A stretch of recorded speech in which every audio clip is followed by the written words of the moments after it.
414 takipçimə coğrafiyanı sevdirirəm gün 1. Üfüqün cəhətlərinin təyini.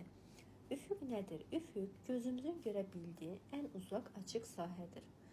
Ətrafımıza baxanda gözümüzün çatdığı ən uzaq nöqtə. Yəni uzaqda elə görünür ki, sanki yerlə göy birləşib. Həmin görünən hissəyə də üfüq deyilir.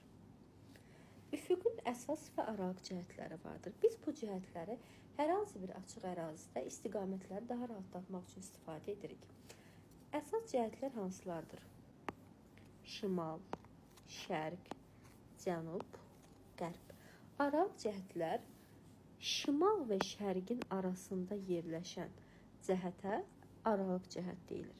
Məsələn, şimalla şərqin arasında yerləşən cəhət şimal-şərq cəhətidir. Bunun dərəcəsini necə tapırıq? Baxırıq, şimal 0,360 dərəcədir, şərq 90. Bunları toplayıb yarıya böldükdə biz araq cəhətimizin qiymətini alırıq. Üfüqün cəhətlərinin başqa təyin üsulları da vardır. Gəlin indi onlara baxaq. Üfüqün cəhətlərini hansı yollarla təyin etmək olar?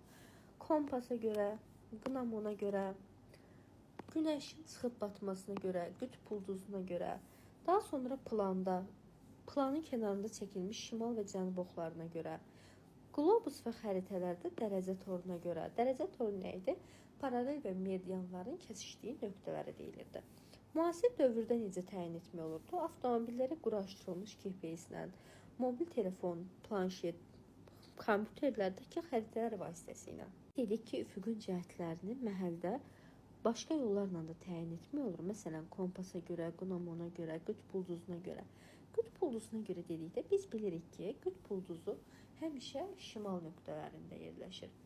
Yəni, bu o deməkdir ki, bizə hər hansı bir şimal paralelinin üzərində dayanmışam deyirsə, bu ərazi mütləq şimal istiqamətindədir. Günəşin çıxıb batmasına görə. Günəş bilirik ki, biz şərqdə çıxır. Əgər biz günəşə baxırıqsa, bu zaman demək biz şərqdəyik. Kölgəmiz düşən tərəf qərb, sağ tərəfimiz cənub, sol tərəfimiz isə şimal nöqtəsi olur. Daha sonra mamırlar olan tərəf həmişə şimal, qarışqalar isə həmişə cənub istiqamətinə gedir. Belə, daha sonra baxırıq. Azimut nəyə deyilir? Azimut şimala verilən istiqamətlə verilmiş istiqamət arasında qalan bucağa deyilir. Yəni bu bucağa. Həmişə saat əqrəbi istiqamətində ölçülür. Dərəcəsi isə 0-dan 360 dərəcə arasında dəyişir. Planda transporterla, məhəldə isə kompasla təyin edilir. Məsələn, gəlib baxaq. Verilmiş azimut bucağı əgər 180-dən kiçik olarsa, onun əksini tapmaq üçün 180 əlavə olunur.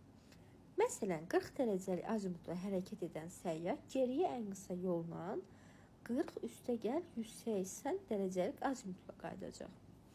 Baxırıq. Baxın. Bu 40 verilib.